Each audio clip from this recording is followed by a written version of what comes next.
पेशी अयाज़ अमीर की और उनके बेटे की। अयाज़ अमीर को गिरफ़्तार किया गया था उनके बेटे के जो उन्होंने कत्ल किया था। तो 109 के तहत इन्होंने चार्ज लगा के तो मेरे वारंट गिरफ्तारी जो है वो इशू करवाया मेरे और मेरी अहलिया के। तो वहाँ पे वकूए वाली जगह पे मौजूद नहीं था, मैं तो गांव से आया और मैंने ही इतला दी। पुलिस का कहना है कि हमने मोबाइल और दीगर चीज़ें जो हैं वो इनसे बरामद करनी है और जो डाटा है वो रिकवर करना है। उनके बेटे जो मुलज़म हैं 302 के शाहनवाज़ मीर, वो पहले से अदालत में मौजूद थे। कि फाइल में एयाज़ अमीर के खिलाफ कुछ भी नहीं है, कोई एविडेंस नहीं। हाँ, एयाज़ अमीर का नाम किसी को पसंद नहीं है तो फिर इसका कोई इलाज। MYK न्यूज़ की वीडियोस देखने के लिए हमारा चैनल सब्सक्राइब कीजिए और बेल आइकॉन को क्लिक कीजिए ताकि आप हमारी आने वाली वीडियो से बाखबर रह सकें। बिस्मिल्लाहिर्रहमानिर्रहीम। नाज़रीन इकराम अस्सलाम वालेकुम। मैं हूं वसीम हाशमी और आप देख रहे हैं MYK न्यूज़। पेशी अयाज़ अमीर की और उनके बेटे की। अयाज़ अमीर को गिरफ़्तार किया गया था उनके बेटे के जो उन्होंने कत्ल किया था, मुजरम थे वो, लेकिन अयाज़ अमीर का भी एक दिन का रिमांड हुआ था। तो मेरे साथ सीनियर सहाफ़ी हैं सैयद मोहम्मद यासीन हाशमी। आइए इनसे पूछते हैं, इनकी काफ़ी गहरी नज़र है इस केस पे। अस्सलाम वालेकुम सर। जी वालेकुम सलाम। सर, ये मुकम्मल डिटेल बताइएगा कि इस केस को आप किस इर्तिकाई नज़र से देखते हैं? क्या अयाज़ अमीर भी फ़र्द जुर्म आयद होगी, क्या होगा इन? देखें हाशमी साहब, दफ़ा 109 जो है वो भुट्टो के कत्ल के वक़्त लगी थी और उसमें जो है उसके बाद एक लंबे अरसे के बाद अब हम देख रहे हैं कि 109 लगा कर तो इनको साथ वो इस केस में इन्वॉल्व किया गया है। जैसा कि 302 जो थी वो तो ऑलरेडी लग चुकी थी, वो कत्ल के मुजरम के लिए लगनी थी, लेकिन 109 इसलिए लगाई गई कि इसके जो वालिदैन हैं उनको भी साथ जो है केस में शामिल तफ्तीश किया जाए और उन पर भी ये चार्जेस लगाए जाएं। चक शहजाद में रहाइश पजीर ये शाहनवाज़ मीर जो कि अयाज़ मीर साहब का बेटा है, इसकी तीसरी शादी है और कैनेडियन नेशनलिटी है। उस मकतूला की जो कत्ल हो चुकी है, सारा नाम उसका नाम है। वक्तन फ़क्तन वो पैसे भी भेजती थी और ये पैसे उसके खाते रहते थे।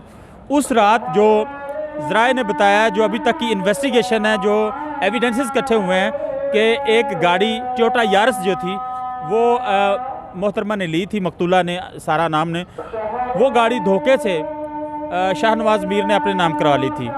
उस गाड़ी के नाम कराने पर तकरार शुरू हुआ तो घर में मौजूद जो वर्जिश वाले डंबल होते हैं लोहे के, वो मारकर जो इस अब तक शाहिद हैं, जो पुलिस है, वो एविडेंसेस पुलिस के मुताबिक जो अभी तक हम तक पहुँचे हैं कि डंबल मार के उसको मार दिया। फिर पानी वाला जो बाथ टब है उसमें उसको लटा दिया और खून वगैरह वहाँ बहता रहा।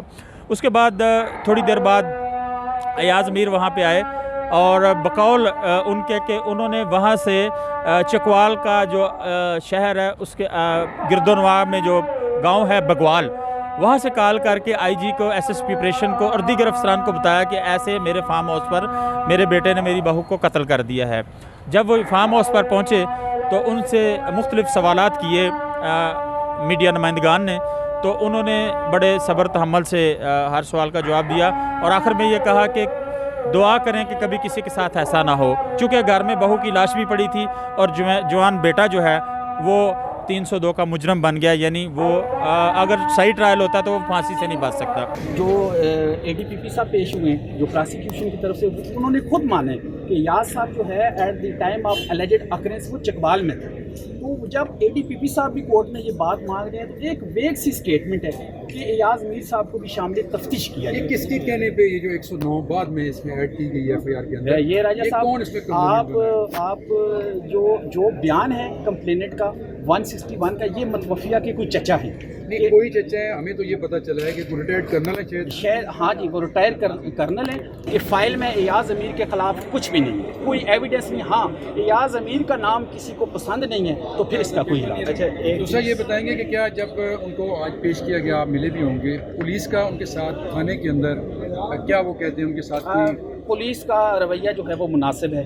किसी किस्म का पुलिस जो है इस फाइल से हट के, पुलिस के खिलाफ हमें कोई शिकायत नहीं है, लेकिन जो असल काम पुलिस का है वो तो उन्होंने फाइल को देख लिया। अगर एयाज़ अमीर साहब के खिलाफ कोई एविडेंस नहीं है, आज दूसरी दफ़ा वो उनके रिमांड की इस्तदा लेके गए हैं, तो कानूनी तौर पे तो हम चाहते हैं कि उनके इस मुकदमे से डिस्चार्ज किया जाए और डिस्चार्ज होना चाहिए। मोहम्मद आमर नज़ीर हैं जो इस केस को देख रहे हैं, मजिस्ट्रेट हैं वेस्ट इस्लामाबाद के और सीनियर सिविल जज भी हैं। पुलिस ने 4 रोज़ा रिमांड की इस्तदा की थी, लेकिन सिर्फ अदालत आलिया ने 1 रोज़ा उनका जिस्मानी रिमांड दिया और आज जिस्मानी रिमांड के बाद उनको पेश किया। जब पेश किया तो उन्होंने ख़ुद अपना केस कंटेस्ट किया, हालांकि उनके साथ वहाँ पर लीगल टीम मौजूद थी, और उन्होंने कहा मजिस्ट्रेट साहब से, सीनियर सिविल जज साहब से, कि जी आप मुझे ये बता दें कि मेरे ख़िलाफ़ तो कोई एविडेंस है ही नहीं है, मुझे तो 109 के तहत इन्होंने चार्ज लगा के तो मेरे वारंट गिरफ़्तारी जो है वो इशू करवाया मेरे और मेरी अहलिया के, कोई एविडेंस कोई किसी किस्म की चीज़ है तो बताएं। मैं तो वहाँ पे वकूए वाली जगह पे मौजूद नहीं था, मैं तो गांव से आया और मैंने ही इतला दी, और मेरी इतला देने के बाद फिर पुलिस जो है वो हरकत में आई और वहाँ पे पहुँची और जाके तो बेटे को अरेस्ट किया। उसी वक्त 12 बजे जो है वो उनको लेके आया गया। रिमांड मुकम्मल होने के बाद उनको पोली क्लिनिक लेके जाया गया। वहाँ डॉक्टर्स की एक टीम थी, उस टीम ने मुकम्मल तौर पर उनकी जाँच की, उनका मेडिकल किया। उसके बाद उनको इस्लामाबाद बख्शी खाने में लाया गया, जहाँ पर आम हवालातियों को, कैदियों को लाया जाता है।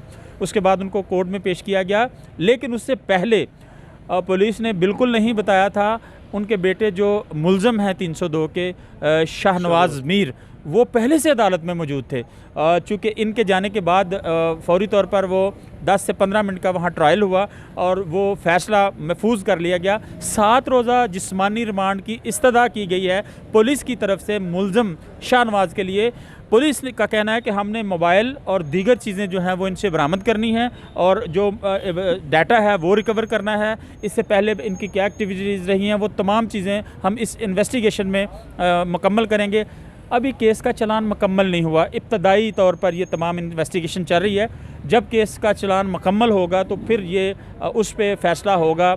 अयाज़ मीर जो हैं, इनके हवाले से भी जो है वो थोड़ी देर में बताया जाएगा कि पुलिस को मज़ीद रिमांड दिया गया या नहीं दिया गया। अच्छा, मुझे आखिरी सवाल आपसे पूछूंगा, बड़ा डिटेल के साथ आपने हमारे सामाईन नाज़रीन को बताया, क्या ये भी जो केस है नूर मुकद्दम की तरह चलेगा या बहुत जल्द इसका फ़ैसला हो जाएगा? देखें वसीम हाशमी, मैं आपको ये बताऊं, ये इतना हाई प्रोफाइल केस तो है कोई नहीं है।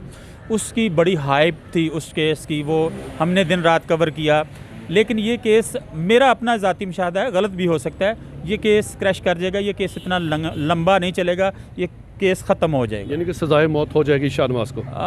मुमकिन है, अगर वो सही प्रॉपर एक जो इन्वेस्टिगेशन होती है और चलान मुकम्मल करके दे दिया जाएगा तो कुछ अबहम बाकी ना रहेगा। तो डेफिनेट सी बात है कि एक जान गई है तो वो उस जान को इवज़ जो है उसकी जो एक कानून ने सज़ा रखी है वो तो लाजमी सी बात है। बहुत शुक्रिया शादी आपका।